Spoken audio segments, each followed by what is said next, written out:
उच्च प्राथमिक शिक्षा 16 से 18 वर्षों के लिए है। इसमें 11वीं और 12वीं क्लास के बच्चे आते हैं। इनके जो मुख्य उद्देश्य हैं इस उच्च प्राथमिक शिक्षा के लिए वो इस प्रकार से हैं। माध्यमिक शिक्षा की तरह उच्च माध्यमिक शिक्षा के जो उद्देश्य लगभग सामान्य हैं। विशेष तौर से व्यावसायिक शिक्षा पर जोर देने की बात, साथ साथ उनके पाठ्यक्रमों के निर्माण पर ध्यान दिया जाना चाहिए। मेन उद्देश्य इसी तरह से हैं जैसे उसमें कोठारी आयोग ने दिए हैं, उस सेम उद्देश्य इसके भी रखे गए हैं, ताकि बच्चों के अंदर जो विशेष तौर से जो व्यावसायिक शिक्षा की बात कही गई है जोर देने की, वो इस रूप में देखने को मिलता है। 10th के बाद लगभग बच्चे जो हैं विशेष एजुकेशन की तरफ जाते हैं, जिनको अलग अलग फील्ड में जाना होता है हर क्षेत्रों के लिए, तो उसके लिए व्यावसायिक शिक्षा पर विशेष जोर देने की बात के लिए पाठ्यक्रमों के निर्माण की बात कही गई है।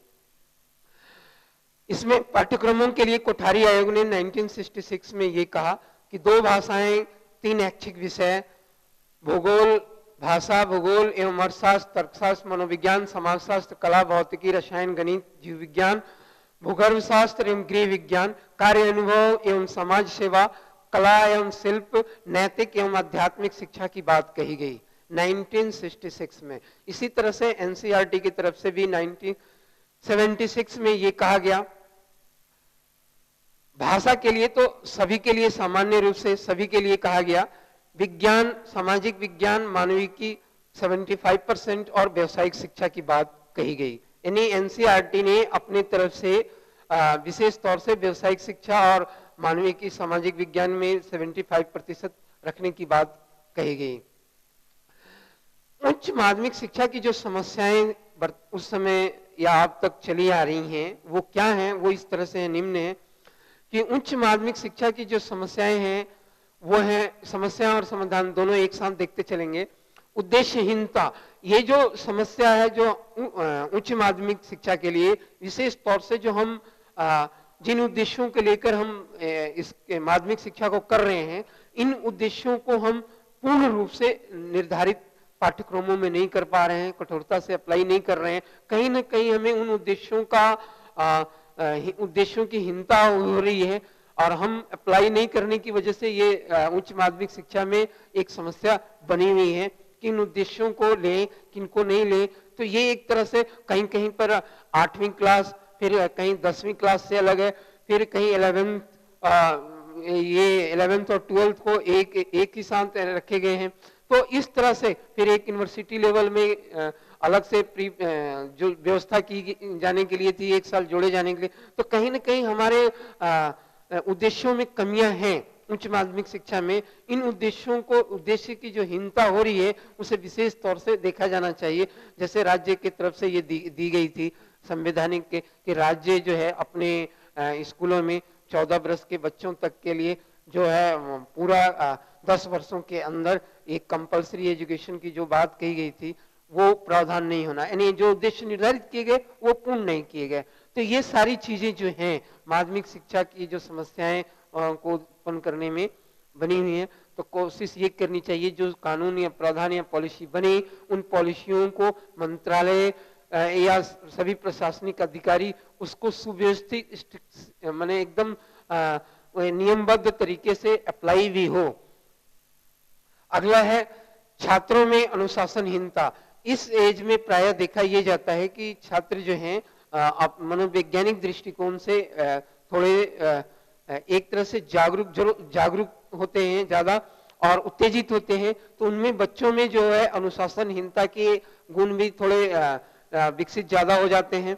तो उनमें ये ध्यान रखना चाहिए कि इस एज में मनोवैज्ञानिक दृष्टिकोण से क्या हम सुधार करें, कैसे करें कि जो है कि छात्रों में अनुशासनहीनता कम हो। इस अनुशासनहीनता को कम करने के लिए तरह तरह के जो मनोवैज्ञानिक सिद्धांत हैं उन सिद्धांतों को ध्यान रखना चाहिए। बच्चे के जो डेवलपमेंट का एज है, इस एज किशोरावस्था को ध्यान में रखते हुए वो शिक्षा के माध्यमों की व्यवस्था की जानी चाहिए।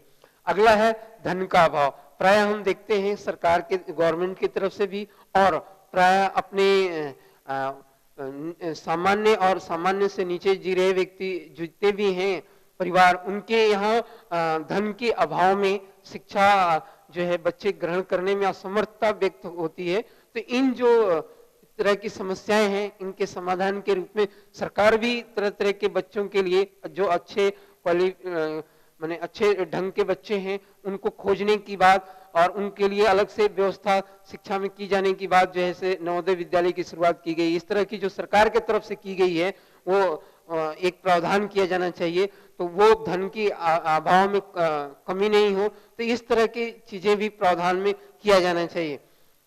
आगे है निर्देशन का अभाव। इस उच्च माध्यमिक शिक्षा की जो समस्याएं हैं वो निर्देशन के अभाव में भी कम हो रहा है। काउंसलिंग की जो बात है वो प्रॉपर ढंग से नहीं हो पा रही है, तो इस तरह के लिए एक व्यवस्था की जानी चाहिए। निर्देशन समय समय पर उच्च माध्यमिक शिक्षा के लिए गवर्नमेंट की तरफ से भी होता रहे और विशेष तौर से उनके फैमिली, जिनके बच्चे हैं उनके फैमिली को भी ये दिया जाए कि वो उनके उच्चतर माध्यमिक शिक्षा के लिए बच्चे को किस तरह से क्या सुव्यवस्थित ढंग से क्या पढ़ाया जाना चाहिए और क्या उसके लिए साधन जरूरी है, उनके लिए क्या कैसे किया जाए। अगला है दोषपूर्ण पाठ्यक्रम। जो हमारा पाठ्यक्रम है प्रायः हम देख रहे हैं कि सैद्धांतिक ज्यादा है, व्यवहारिक कम, और सैद्धांतिक में भी हम उन चीजों को ज्यादा पढ़ाते हैं जो व्यवहारिक जीवन में उसकी उपयोगिता कम है। तो ये जो दोषपूर्ण पाठ्यक्रम है, इन पाठ्यक्रमों की निजात की जानी चाहिए जो हमें वास्तविक जिंदगी से जुड़ाव रखे, जो हमें वास्तविक जिंदगी के नवनिर्माण में सहयोगी बने, ऐसी चीजें पाठ्यक्रम में समाहित की जानी चाहिए। अगला है विविध व्यावसायिक पाठ्यक्रम। हम डिफरेंट कोर्सों के लिए वोकेशनल एजुकेशन के माध्यम से हम डिफरेंट कोर्सों को इसमें लॉन्च करें, विविध तरह की चीजों को सिखाने का रखें, ताकि 11वीं और 12वीं के बच्चे जो हैं कुछ व्यवसायिक शिक्षा करके वो अपने भरण पोषण जीविका चला सकें और आगे नवनिर्माण कर सकें अपने आप को। अगला है दोषपूर्ण परीक्षा प्रणाली। प्रायः हम देखते हैं कि शिक्षा के जो क्षेत्रों में परीक्षा एक मूल्यांकन की जो प्रणाली है वो कहीं न कहीं दोषपूर्ण पाई जाती है। ये जो हम एक सैद्धांतिक रूप से बच्चे के हम एक निबंधात्मक प्रश्न देते हैं और उनका हल उसी के हिसाब से हल वो लिखते हैं ऑप्शन, और हल के हिसाब से हम उनका इवोल्यूशन करते हैं। हो सकता है कि ये जो बाहरी मूल्यांकन है ये मूल्यांकन कहीं ना कहीं अधूरी है, यानी बच्चा जब रेगुलर पढ़ रहा है उस बच्चे का रेगुलर मूल्यांकन के लिए आंतरिक परीक्षा की व्यवस्था की जानी चाहिए। उनके आंतरिक रूप के जो परीक्षण हैं उनको भी किया जाना चाहिए। उनके लिए प्रैक्टिकल प्रयोगात्मक जो हो रहे हैं उनके दोनों तरह से व्यवस्था किए जाने चाहिए।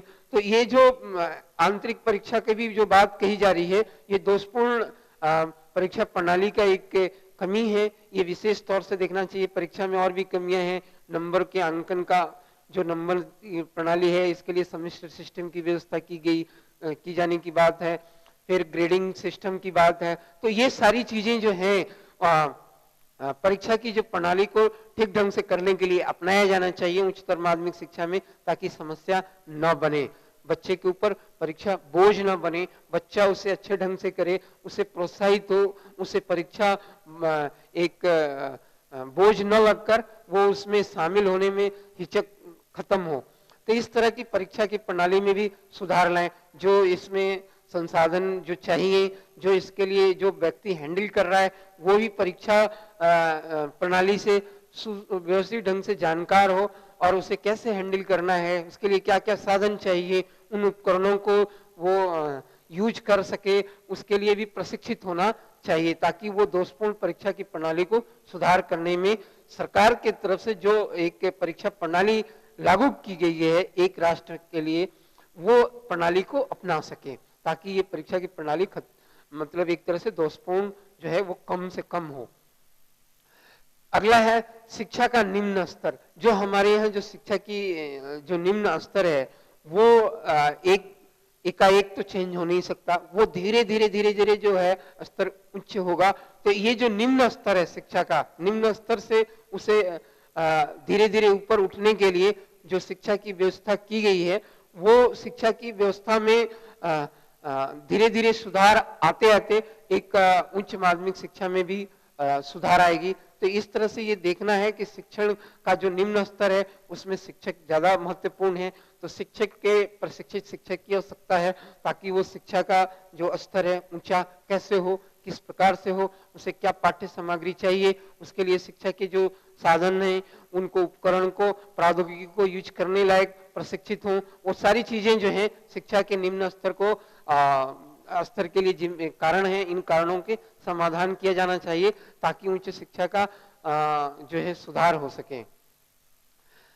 थ्री लैंग्वेज की जो बात कही गई है, अगला है थ्री लैंग्वेज। अब 3 भाषाओं का अध्ययन जो है बच्चे के ऊपर एक तरह से कहीं न कहीं भार पड़ता है, एक बोझ बनती है। यदि बच्चे को एक या 2 लैंग्वेज हो तो कम भार होगा, तो ये जो भार 3 लैंग्वेज है, वो 3 लैंग्वेज का भार पढ़ने से भी उच्च माध्यमिक शिक्षा की एक समस्या बनी हुई है। जैसे नॉर्थ इंडिया के लिए साउथ इंडियन लैंग्वेज सीखना, या साउथ इंडियन के लिए सॉरी नॉर्थ इंडियन के लिए साउथ की लैंग्वेज और साउथ इंडियन के लिए नॉर्थ की लैंग्वेज सीखना, इस तरह से एक समस्या बनी हुई। उस समस्या को ध्यान में रखते हुए इस तरह का जो अध्ययन है ना वो ध्यान में रखना चाहिए। अगला है गैर सरकारी स्कूलों का अत्यधिक वृद्धि। हम प्राय देख रहे हैं कि प्राइमरी और सेकेंडरी में गैर सरकारी स्कूल अत्यधिक वृद्धि हो गई हैं। हर मोहल्ले में या एक गांव में कम से कम 5 या 10 प्राथमिक स्कूल खुल गए हैं। हालांकि उसके लिए पर्याप्त और ढंग के न भवन है, ना ही पर्याप्त टीचर हैं, ना ही प्रशिक्षित ये टीचर की उपलब्धता है, ना ही उनके लिए सहायक सामग्री या टूल्स उपकरण शिक्षा के लिए हैं, लेकिन खुल गए हैं। तो ये अंधाधुंध जो गैर सरकारी स्कूल खुले हैं, चाहे वो प्राथमिक लेवल पर हो, चाहे उच्च प्राथमिक लेवल पर हो, या उच्च माध्यमिक लेवल पर हो, माध्यमिक लेवल पर हो, तो ये सारी चीजें जो हैं गैर सरकारी स्कूलों का अत्यधिक का वृद्धि होना, एकदम बढ़ जाना, ये कहीं न कहीं ये शिक्षा की जो समस्याएं हैं वो प्रभावित हो रही हैं, क्योंकि वो उन स्कूलों में, प्रत्येक स्कूलों में न साधन है, उपकरण है पूरा, न ही उपयुक्त पर्याप्त टीचर हैं, और उससे उनकी बच्चों की शिक्षा जो है कहीं न कहीं प्रभावित हो रही है, जो एक समस्या का रूप ले रहा है। तो ये भी ध्यान रखा जाना चाहिए कि गैर सरकारी जो स्कूल खुले उसको एक देख रेख करने के लिए सरकार की तरफ से विशेष प्रावधान हो, ताकि वहाँ जो शिक्षा की व्यवस्था हो सुचारू रूप से चल रही है या नहीं चल रही, उसका देख रेख करते रहें, ध्यान दें, निर्देशन दें। तो ये इस तरह से इन समस्याओं का समाधान हो पाएगा। अगला है एग्जामिनेशन सिस्टम, परीक्षा प्रणाली। परीक्षा प्रणाली प्राय जीवन के प्रत्येक क्षेत्र में देख लें, वो कहीं न कहीं हम किसी काम का मूल्यांकन करते हैं। जो हम मूल्यांकन करते हैं कि हमने क्या किया है और इसमें कितना प्राप्त हुआ, कि इस काम को कितना कर पाया, ये मूल्यांकन ही एक परीक्षा है।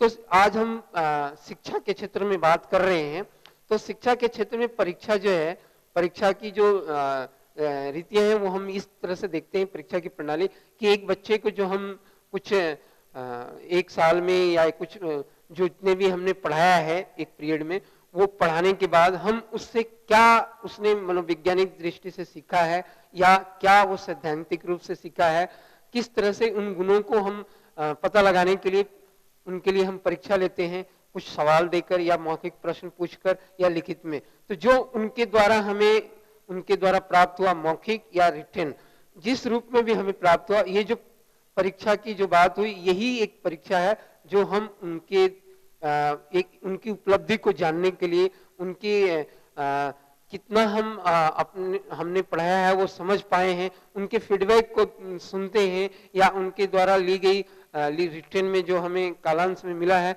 वो एक तरह से परीक्षा की प्रणाली है। तो ये हम परीक्षा के लिए जो हम अपने पूरे देश में देखें तो परीक्षा की प्रणाली किस रूप में आ रही है, तो वर्तमान समय में परीक्षा की प्रणाली इस रूप में है। शैक्षिक सत्र के समापन पर, यानी हम देख रहे हैं कि जो शैक्षिक सत्र है, यानी मान लिया जाए अभी जो चल रहा है, अभी एक साल यानी एकेडमिक ईयर जो इस साल चल रहे हैं, ये साल एकेडमिक ईयर, और इस एकेडमिक ईयर संपन्न होने के बाद पूरे कालांश जितने भी पढ़ाए गए, जितने विषय पढ़ाए गए हैं, उनकी एक परीक्षा ली जाएगी। परीक्षा में उनके कुछ सवाल दिए जाएंगे, ये सवालों का उनसे आंसर लिया जाएगा, और ये जो इस तरह की जो प्रक्रिया अप्लाई जा रही है वो ये एक तरह से प्रणाली है कि इस मेथड से इस रीतियों से हम ऐसे कर रहे हैं। तो ये एक प्रणाली है। शैक्षिक सत्र के समापन पर हमसे कुछ रिटन प्रश्न का उत्तर हल लेते हैं। वो जितना उनके अंदर वो जितने प्रश्नों का उत्तर देते हैं उनके आधार पर हम उनकी उपलब्धिता या उनकी उपलब्धि या उनके अचीवमेंट को हम जान पाते हैं और अगली क्लास के लिए हम उसे नवीनीकरण के लिए भेज देते हैं। तो ये एक शैक्षिक सत्र के समापन पर करते हैं। दूसरा है परीक्षाओं की प्रकृति, आंतरिक मूल्यांकन कम होना। हम प्राय देख रहे हैं कि परीक्षाओं की जो प्रकृति बाहरी रूप से कर रहे हैं और आंतरिक दोनों कर रहे हैं, लेकिन आंतरिक मूल्यांकन कम करते हैं। ये आज के जो परीक्षा प्रणाली है उसमें ये पाई जा रही है। दूसरा है लिखित परीक्षा। लिखित परीक्षा जो कराई जाती है वो प्रयोगात्मक भी है, मौखिक का कम होना, यानी लगभग लिखित तो है ही है, दूसरा प्रयोगात्मक भी है, लिखित के साथ साथ प्रयोगात्मक भी है और मौखिक है, मौखिक कम है। तो ये भी चीजें देखने में आ रही हैं। वर्तमान शिक्षा प्रणाली में जो ट्रेंड चल रहे हैं उसके बारे में चर्चा हो रही है। अगला है परीक्षाओं में परंपरागत प्रकृति। परीक्षाओं में जो परंपरागत प्रकृति क्या है, निबंधात्मक है, कुछ शॉर्ट टाइप के भी आंसर हैं, लेकिन ज्यादातर निबंधात्मक है। चाहे आप प्री प्राइमरी से ले लीजिए यहाँ प्राइमरी तक, निबंधात्मक, लघुआत्मक और ऑब्जेक्टिव। तो माध्यमिक के बाद लगभग हर क्लास में निबंधात्मक ही देखने को मिल रही है। ये एक परीक्षा प्रणाली का ट्रेंड में है, ट्रेंड के रूप में। अगला है परीक्षा का प्रमाण पत्र दिया जाता है आगामी कक्षा में प्रवेश के लिए, रोजगार की योग्यता के मापदंड के लिए। तो ये हम परीक्षा की प्रणाली अपनाए हुए हैं। वर्तमान परीक्षा की प्रणाली को देखते हुए हम इसकी चर्चा किए। अब ये परीक्षाएं हैं, इसके क्या क्या प्रकार हैं। इन परीक्षाओं को अगर प्रकार में हम बांट रहे हैं तो ये है, पहला है मौखिक, ओरल के रूप में, जो हम बोल करके किसी प्रश्न को करके बच्चे से प्रश्न का उत्तर हम सुनते हैं और उसके द्वारा हम उस बच्चे की उपलब्धता, उस बच्चे की योग्यता को मापते हैं, तो वो मौखिक प्रक्रिया कहलाई। लिखित में लिख करके, जो लिखित माध्यम से निबंधात्मक, लघुआत्मक और अति लघुआत्मक, ऑब्जेक्टिव। और ऑब्जेक्टिव में दो तरह के, एक शिक्षक के रूप में निर्मित की गई हो, शिक्षक के स्वयं अपने हिसाब से, जो शिक्षक पढ़ा रहा है वही शिक्षक अपने हिसाब से स्वनिर्मित किया गया हो, तो उसके हिसाब से वस्तुनिष्ठ प्रश्न। दूसरा है एक प्रमाणिक परीक्षण, यानी स्टैंडर्ड। स्टैंडर्ड मतलब कोई वैज्ञानिक, मनोवैज्ञानिक दृष्टिकोण से एक उसके ऊपर में अनुसंधान की गई, कई लोगों से प्रमाणित की गई, उस प्रश्नों की संख्या या उस प्रश्नों को इस्तेमाल कर रहे हो तो वो एक प्रमाणित परीक्षण के हिसाब से अप्लाई की गई, यानी किसी व्यक्ति के विशेष व्यक्ति द्वारा नवनिर्मित की गई प्रमाणित परीक्षण की बात कही गई है। तो लिखित परीक्षा में इस तरह से की जा रही हैं।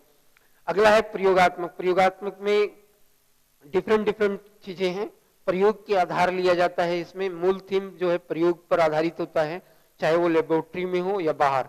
जैसे मान लिया जाए ललित कला के रूप में ही ले, तो बच्चे को गाना, अगर कोई व्यक्ति को गाने से संबंधित अगर परीक्षा लेनी है, संगीत की परीक्षा लेनी है, तो उस बच्चे को या तो लैब में या तो वो उन्हें जहां भी हो उन्हें बोल करके एक प्रयोग के माध्यम से संगीत को अपना ये करके बोलकर, गाना गा करके या सुना करके, लिरिक सुना करके, ये इस तरह से प्रयोगात्मक की जाती हैं।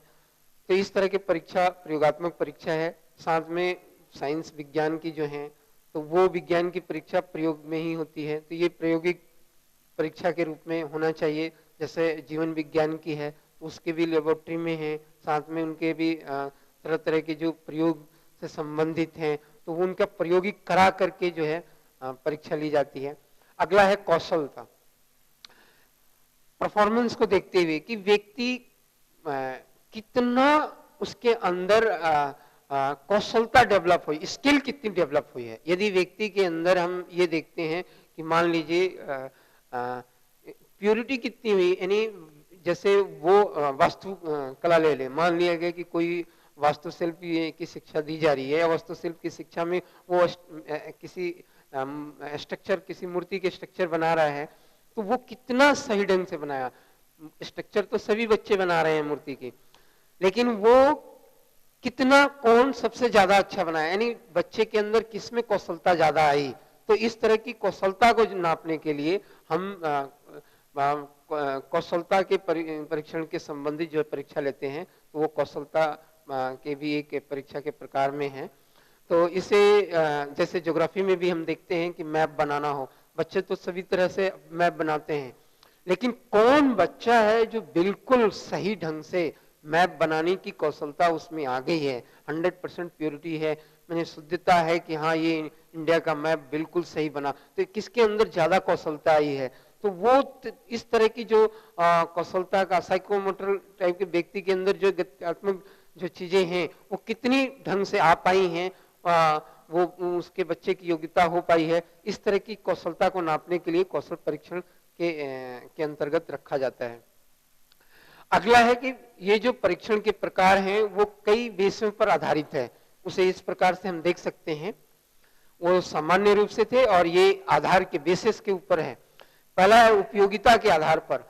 उपयोगिता के आधार पर हम ये देखते हैं कि उपयोगिता के आधार पर दो तरह से हैं, एक उपलब्धि परीक्षण और दूसरा नैदानिक परीक्षण। उपलब्धि परीक्षण अचीवमेंट में बच्चे ने क्या किया और क्या उसके अंदर अचीवमेंट आई है, क्या उपलब्धियां आई हैं, उनको हम नापते हैं, परीक्षण करते हैं। उनके लिए हम इस तरह की भाव को रखते हुए उनके लिए क्या उपलब्धि हासिल की है उसका।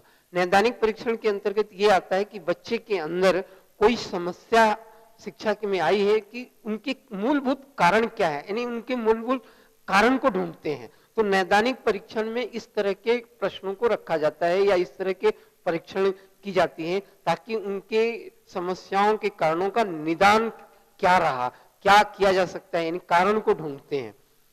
अगला है परीक्षणों के निर्माण की विधि के आधार पर, यानी जो हम परीक्षण का निर्माण, परीक्षा की जो निर्माण कर रहे हैं, वो परीक्षण के लिए जो क्वेश्चन का या किसी प्रणाली का, वो किस आधार पर, तो परीक्षणों के निर्माण की विधि पर आधारित जो है वो दो तरह के हैं।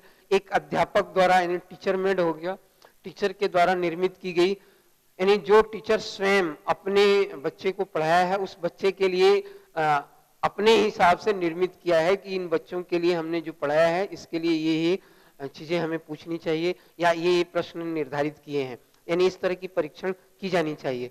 दूसरा है प्रमाणीकृत स्टैंडर्डाइज, यानी जो लोग पहले से मनोवैज्ञानिक दृष्टि से शिक्षा के क्षेत्र में पहले से अनुसंधान जिस हो चुके हैं, ऐसी प्रश्नावलियों पर आधारित परीक्षण जो है, विधि पर आधारित परीक्षण को हम प्रमाणीकृत परीक्षा से संदर्भित समझते हैं।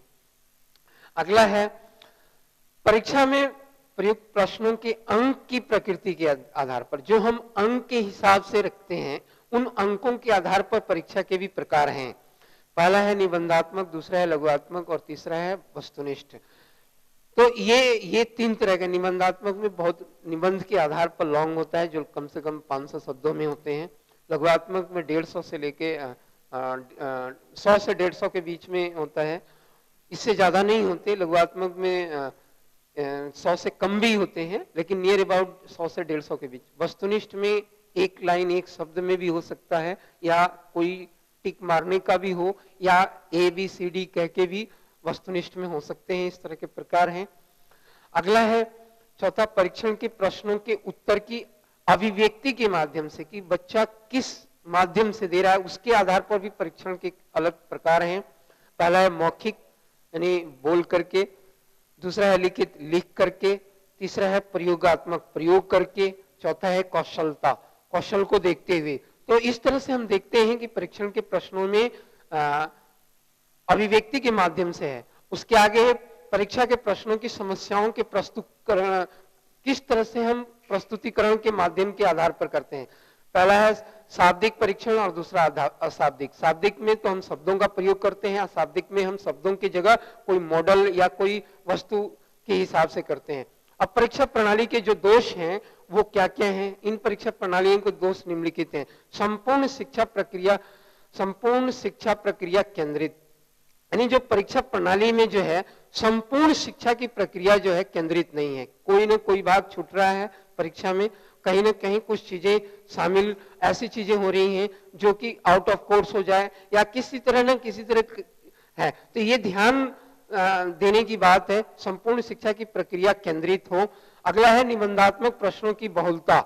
ये जो प्रश्न हम लोग दे रहे हैं, बार बार लॉन्ग क्वेश्चन दे रहे हैं, इन प्रश्नों की जो बहुलता है इसको कम किया जाए। अत्यधिक समय का व्यय, अब हम देख रहे हैं कि परीक्षा में जो समय जो है बहुत ज्यादा लगता है, 3 घंटे का प्राय परीक्षा दी जा रही है। इस तरह की जो समय जो व्यय हो रहा है, ये भी एक परीक्षा प्रणाली का दोष है। प्रश्न पत्रों के प्रश्नों का चयन जो है ज्यादा अवसर देना, यानी हम और करके हम जो क्वेश्चन में देते हैं, ये नहीं ये कर लीजिए, ये नहीं ये कर लीजिए, ये नहीं होना।